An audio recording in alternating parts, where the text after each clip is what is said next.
श्री शिवाय नमस्तुभयम मित्रों, हर हर महादेव। आप सभी का स्वागत है हमारी YouTube चैनल शिव पुराण ज्ञान में। हमारी चैनल पर श्री पंडित प्रदीप मिश्रा जी द्वारा बताए गए सभी अचूक उपाय बताए जाते हैं। सही जानकारी के लिए हमारी चैनल को अवश्य सब्सक्राइब करें। भगवान शिव औघड़ी है, उसकी कृपा, उसकी दया, उसकी उदारता सहज नहीं। आप जो भजन कर रहे हैं, आप जो भगवत स्मरण कर रहे हैं, आप जो कीर्तन कर रहे हैं, आप जो मंत्र जाप कर रहे हैं, आप जो नाम जाप कर रहे हैं, आप जो नाम जाप कर रहे हैं, वो सहजता नहीं है। शिव भक्ति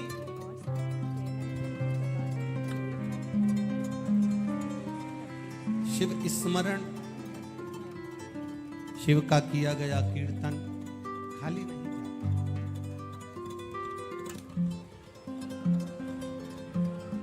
श्री स्वामी समर्थ जी ने, शेगांव के श्री गजानंद बाबा जी ने अपनी बात को एक सहजता में कहा, एक सहज विषय में कहा।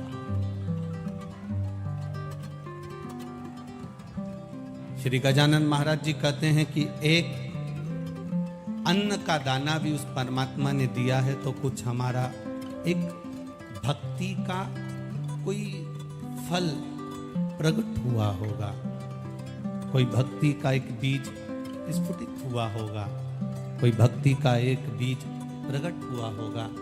इसलिए ये पावन अन्न भी हमको भोजन के लिए प्राप्त हुआ है। गजानन महाराज जी ने एक बात बड़ी सुंदर की, स्वामी समर्थ जी ने अपने जीवन में एक बात बड़ी अच्छी की। भजन और भोजन का मजा, भजन और भोजन का आनंद आपकी युवान अवस्था के अंतर्गत है। आपकी जैसी अवस्था है, शिव महापुराण की कथा कहती है, जिस अवस्था में आप अभी हैं, बचपन अवस्था है, आपकी जवानी अवस्था है, आपकी अधेड़ी है अवस्था में है, आप बुढ़ापी अवस्था में हैं, आप जिस अवस्था में, उस अवस्था के अंतर्गत आप भजन का भी आनंद ले सकते हैं और भोजन का भी आनंद ले सकते हैं। उस अवस्था के अंतर्गत आप परमात्मा के गुणगान का भी आनंद ले सकते हैं और भोजन का भी ले सकते हैं। युवान अवस्था रहे तो उसका मतलब ये नहीं है कि हम उसको व्यर्थ गंवा दें। बचपन मिला, जवानी मिली, हम उसे व्यर्थ गंवा दें, ये श्रेष्ठता नहीं है। हमारी अवस्था के अनुसार हम बचपन हैं तो अवस्था के अनुसार भजन भी हमारा बलवान होना चाहिए। हमारी युवानी अवस्था है, जवानी अवस्था में है, हमारे भजन का बल और बड़ा होना चाहिए। अवस्था के अनुसार हमारे भजन के बल को हमें बढ़ाना, अवस्था के अनुसार हमारे कीर्तन के बल को हमें बढ़ाना। और जब हम अवस्था के अनुसार अपने भजन के बल को बढ़ाएंगे तो ये निश्चित है हमारा भजन जैसे जैसे बढ़ेगा वैसे वैसे प्रभु की कृपा भी हम पर बढ़ती चली जाएगी, वो खाली नहीं जाएगी।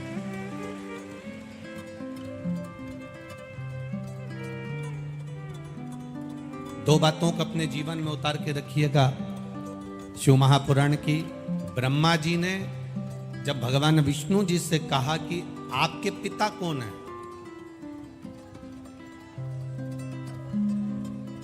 आपके पिता हैं कौन, तब भगवान विष्णु जी के मुख से निकला, नारायण के मुख से निकला, मेरे पिता स्वयं भगवान देवाधिदेव महादेव है, स्वयं भगवान शिव है, दूसरा कोई नहीं। मेरे पिता स्वयं शिव है। आज अकोला की धरा पर जो कथा चल रही है, महाराष्ट्र के विदर्भ क्षेत्र में जो कथा चल रही है, उसका स्मरण करिएगा जरा आप। आप राम जी की पूजन कर लें, आप भगवान कृष्ण की पूजन कर लें, आप देवी जी की पूजन कर लें, आप दत्त की पूजन कर लें, आप किसी भी देवता की पूजन कर लें, किसी भी देवी देवता की पूजन करो आप, पूजन आप किसी भी देवी देवता की करोगे पर फल आपको महादेव ही देंगे।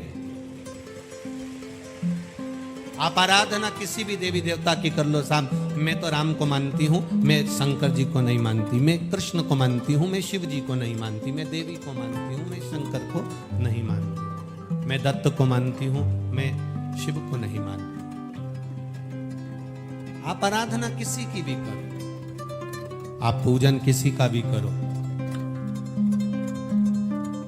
राम भी जपोगे, कृष्ण भी जपोगे, दत्त भी जपोगे, देवी की आराधना भी करोगे तो फल देने वाला केवल एक महादेव ही है। भजन किसी का भी कर लो, आराधना किसी की भी कर लो, पूजन किसी की भी कर लो, पर जब फल देने का समय आता है, जब उस पूजन का कुछ फल देने का समय आए, पूजन का, व्रत का, आराधना का, साधना का, कोई पुण्य फल देने का जब समय आता है, उस समय पर भगवान देवाधिदेव महादेव जो मृत्यु लोक में रहते हैं, भगवान शंकर जो भूमि पर रहते हैं, पृथ्वी पर रहते हैं, उनसे पूछा जाता है, महादेव से पूछा जाता है, इसने राम जी की आराधना करी है, इसने कृष्ण जी की आराधना करी है, इसने देवी जी की आराधना करी है, इसने दत्त की आराधना करी है, इसने भगवान गणेश की आराधना करी है। माता पृथ्वी पर रहने वाले देवाधिदेव महादेव से पूछा जाता है कि इसको इस फल को देना आपका काम है, इसको फल दें कि नहीं दें। जैसे और सरल भाषा में समझो, कोई इचल करेंजी का लड़का वाला, आकोला की लड़की वाला, जरा समझ लेना हो अच्छे से, इचल करेंजी का लड़का वाला या अमरावती का लड़का वाला और लड़की वाले आकोला के। अब अमरावती का लड़का वाला आकोला की लड़की को देखने कब आएगा, आकोला की लड़की को पसंद करने के लिए कब आएगा? जब वो सब आकोला वालों से जो उसके परिचित होंगे, रिश्तेदार होंगे, नातेदार होंगे, कुटुंब वाले होंगे, उसके अपने होंगे, पहले उन्हें फोन लगाएगा, पूछेगा क्यों साहब वो भेरूलाल जी की छोरी कैसी है, क्यों साहब वो रामकिशन की लड़की कैसी है, क्यों साहब वो नाथराम जी की मुलगी कैसी है, तो पूछा जाएगा कि हम वहां आ रहे हैं, आकोला में हम पहुंच रहे हैं, उनकी लड़की को देखने के लिए आ रहे हैं, पहले सब दूर से मालूम करा जाएगा, हाँ साहब लड़की अच्छी है, संबंध कर लो। जैसे आपने लड़की के आसपास के लोगों से पूछा कि लड़की कैसी है, लड़की वालों ने लड़के वालों के यहाँ पूछा कि साहब अमरावती में वो व्यक्ति के यहाँ लड़का है और वो कैसा है, उनसे पूछा। उसी तरह 33 कोटि देवी देवता का तुम व्रत कर लो, नवरात्रे का व्रत करो, अष्टमी का व्रत करो, सप्तमी का व्रत करो, छठ का व्रत करो, तीज का व्रत करो, चतुर्थी का व्रत करो, पंचमी का व्रत करो, सोमवार, मंगलवार, बुधवार, गुरुवार, शुक्रवार, शनिवार, तुम किसी भी देवी देवता का व्रत कर लो, पर जब फल देने का समय आता है तब महादेव से पूछा जाता है साहब देना है कि नहीं देना। तब पूछा जाता है कि हमें यहाँ फल देना चाहिए कि नहीं देना चाहिए, हम यहाँ फल दे दें, हम यहाँ पर फल प्रदान कर दें, तब महादेव भगवान एक रिजल्ट तैयार कर कर भेजते हैं, तब महादेव कह देते हैं कि आप करो। भजन किसी का भी करिए, नाम जाप किसी का भी करिए, स्मरण किसी का भी करिए, पर फल देने की सामर्थ्यता शिव के पास है। अगर आपको यह वीडियो पसंद आया है तो कृपया वीडियो को लाइक करें, कमेंट करें और हमारी चैनल को सब्सक्राइब करें। श्री शिवाय नमस्तुभ्यम।